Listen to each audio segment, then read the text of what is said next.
How to add your shipping address on Etsy. Hello guys, so all what you have to do is so simple and easy. Just go to etsy.com and log into your account. Now all what you have to do is simple. Go to the top here, click on your account and click on account settings.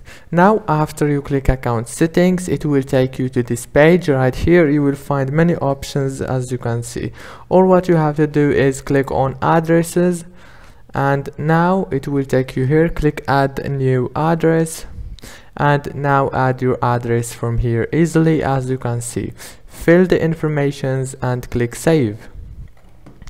If this video was helpful, please don't forget to like and subscribe, and thank you for watching this video until the end.